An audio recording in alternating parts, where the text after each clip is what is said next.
is recognized now for 5 minutes. Thank you. Thank you to our witnesses for joining us today for what is really a timely hearing. When I'm in my community in the Massachusetts 7th, people are very animated about the future of artificial intelligence. I hear it all, ranging from fears of AI bias to excitement for innovative opportunities to concerns about implications on the future of work to confusion about what's next. And I'm proud that we are confronting these issues head on today. September 26th to October 3rd marks Boston AI Week.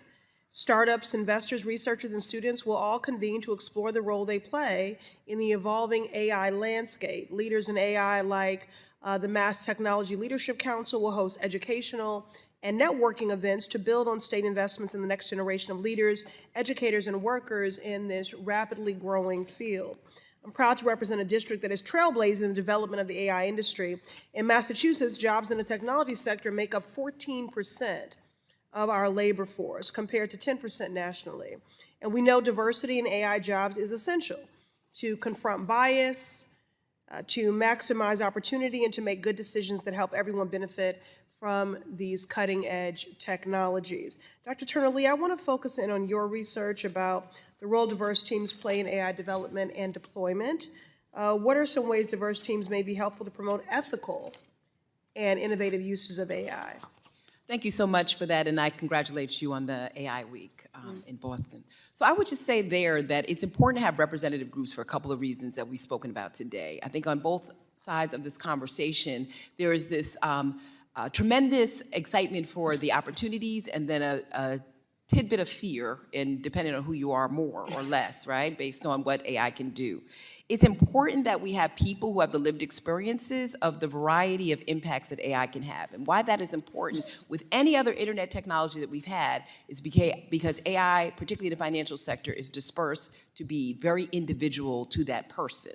So when we talk about data that is traumatized or discriminatory, that actually takes the account of the wealth gap that is experienced by, for example, Black populations where they've been denied credit, loans, and other eligibility, shows up in the data. And when you do not have people who understand that lived experience, that experience passes on generationally, and the AI tends to then affect their quality of life. Loan denials continue, et cetera. So I think it's really important to have not only background diversity, but diversity of various people from various disciplines, various sectors, sitting at the table. How are we building financial sector AI without people who actually understand how community banking works or sit in the roles of experienced financial literacy counselors, for example? You have to have everybody there. Thank you.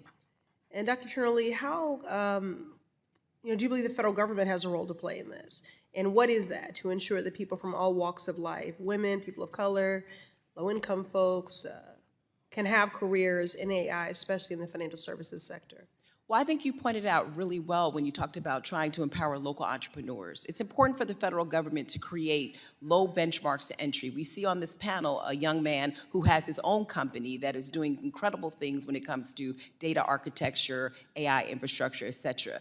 Giving opportunities for a variety of people to participate in this ecosystem is really important, and I think the government can actually find ways to incentivize the private sector to be more inclusive of diverse founders and entrepreneurs and small businesses that want to participate in this space. I also think the federal government could do more on AI literacy. What does a national AI literacy initiative look like so that people know that this is not about being an engineer, this is about actually experiencing this behaviorally, and the way that AI is dispersing, this is not going to be just about experiencing it on your computer. It's going to actually show up in your refrigerator and other places, and so people need to know that. And I would say the other thing that Congress should do is close the digital divide. We keep talking about AI, but we actually have not closed the basic infrastructure issue. We cannot build the compute facilities and data centers without that. Thank you, Doctor, for being so prescriptive there. Whether it's a hearing in Congress or a meetup at the Museum of Science, AI is the topic of conversation, and we have the responsibility to ensure that all voices are included because AI works best when it works for all. I yield back.